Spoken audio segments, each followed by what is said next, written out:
आप जब भी किसी क्लिनिक पे जाते हैं और पीआरपी के बारे में पूछते हैं तो आपसे बोला जाता है कि पीआरपी सादी भी है, जो कि जीएफसी के साथ या बायोटिन के साथ और कैल्शियम के साथ भी हो सकती है, और दूसरी पीआरपी आपको बताई जाती है जो कि एक्सोसोम्स के साथ है।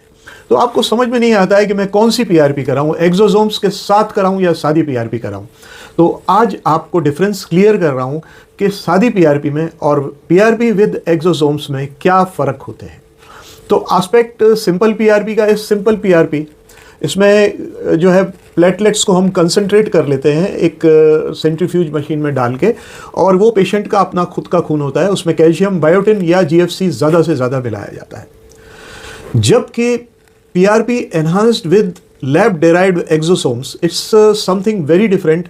इसमें जो है cell to cell signalling particles होते हैं, और जैसे कि आप समझ सकते हैं कि ये उससे बहुत ज़्यादा 3 गुना ज़्यादा इफेक्टिव होती है। अब पहला पॉइंट आता है इन दोनों में डिफरेंस के, अगर हम गिनें तो पहला पॉइंट आता है सोर्स। तो सोर्स में हम पहला पॉइंट ये कहेंगे कि पीआरपी इज़ टोटली ऑटोलोगस, या आपके पेशेंट का ही खून होता है और इसमें कुछ कैल्शियम या बायोटिन मिलाया जा सकता है। जबकि एक्सोसोम्स जो है यूजुअली मीसेनकाइमल स्टेम सेल्स से डेराइव्ड पार्टिकल्स होते हैं, जो कि उससे बहुत ज़्यादा एक्टिव होते हैं और यह आपके बॉडी का पार्ट नहीं होता।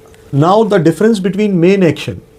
तो मेन एक्शंस में पीआरपी जो है वो ग्रोथ फैक्टर्स को रिलीज़ करती है, पीडीजीएफ, वीईजीएफ और टीजीएफ, इन सब को वो रिलीज करती है। जबकि एक्सोसोम्स ग्रोथ फैक्टर्स तो रिलीज़ करते ही हैं, plus powerful regenerative signalling molecules भी रिलीज़ करते हैं, जिससे रिजल्ट 3 फोल्ड्स बेटर हो जाता है। मैकेनिज्म ऑफ एक्शन अगर दोनों का डिस्क्राइब करें तो सिंपल पीआरपी आपका ब्लड सप्लाई बढ़ाती है, और जो वीक फॉलिकल्स हैं, जो वेलस फॉलिकल्स हैं या टेलोजन फेज में जो फॉलिकल्स हैं, उन पे एक्ट करती है। जबकि एक्सोसोम्स जो एक्ट करते हैं वो फॉलिकल्स के स्टेम सेल्स को एक्टिवेट करते हैं, इन्फ्लेमेशन को कम करते हैं, इम्प्रूव फॉलिकल हेल्थ करते हैं, और जितना पीआरपी करती है उससे ज़्यादा करते हैं। अब बात आई कि हेयर फॉल कंट्रोल, चौथा पॉइंट, हेयर फॉल कंट्रोल कैसा होता है। So in simple PRPs, the hair fall control is good, while in exosomal PRP it's better and faster than that. Hair thickness पे कितना फ़र्क पड़ता है?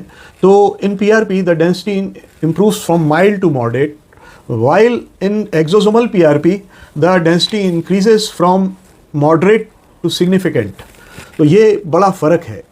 और न्यू हेयर की ग्रोथ के बारे में अगर बात करें तो ये न्यू हेयर की ग्रोथ भी देता है और activation of new hair follicles भी देता है आपको एक्सोसोमल पीआरपी। 7वां पॉइंट आता है डिफरेंस का, स्पीड ऑफ रिजल्ट।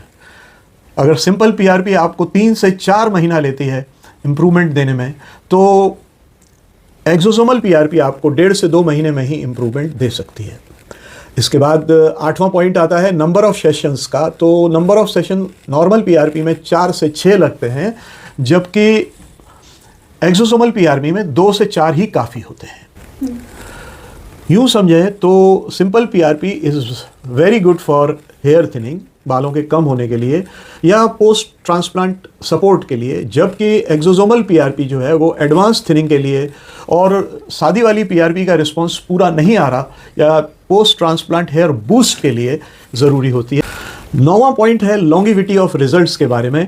तो the results from a simple PRP are short lasting, while as PRP with exosomes give you longer lasting results. इसी तरह 10वां पॉइंट हम बोलते हैं कॉस्ट के बारे में। तो simple PRP is cheaper, while the PRP with exosomes is more costly. अब बात आती है सेफ्टी की। सो सेफ्टी 10th पॉइंट हो गया, और ये सेफ्टी के बारे में अगर हम बात करें तो simple PRP is very very safe, while PRP with exosome is only safe when made with controlled exosomes and is from a reliable source. 11th point ये है कि अगर हम सिंपल वर्ड्स में डिस्क्राइब करें तो सिंपल पीआरपी जो है वो हेयर नरिशमेंट थेरेपी है, जबकि PRP with exosomes is a hair regeneration therapy, मतलब बालों को फिर से पैदा कर देने वाली थेरेपी है। 12वां पॉइंट ये है कि ये डॉक्टर की पर्सनल इंसाइट है, मैं अपने तरह से बता रहा हूँ कि PRP works well in early androgenic alopecia, but PRP with exosomes is more suitable for advance thinning, जबकि ज़्यादा थिनिंग आ चुकी है ऐसे पेशेंट्स के लिए जिनको डोनर एरिया भी वीक है, उस समय PRP with exosomes is more useful and more desired. ऐसे समय में भी जबकि सादी पीआरपी से पेशेंट को फ़ायदा नहीं हो रहा है, तब पीआरपी विद एक्सोसोम्स ज़रूर ट्राई करनी चाहिए। उस समय भी जब पेशेंट का हेयर ट्रांसप्लांट हुआ है और उसको फिर से डेंसिटी एनहेंसमेंट चाहिए, तब PRP with exosome is very much desired, इसका स्वागत होना चाहिए। अब मैं पेशेंट से भी कुछ बात कहना चाहता हूँ कि एक्सोसोम की पीआरपी अच्छी है, बहुत अच्छी है, पर जादू नहीं है। And results will depend on things कि आपके हेयर लॉस का स्टेज क्या है, आपकी डोनर हेयर क्वालिटी क्या है, और आपका हार्मोनल और स्ट्रेस स्टेटस क्या है। मेरे ख्याल से मेरी बताई हुई चीज़ें आपको उपयोगी लगी होंगी।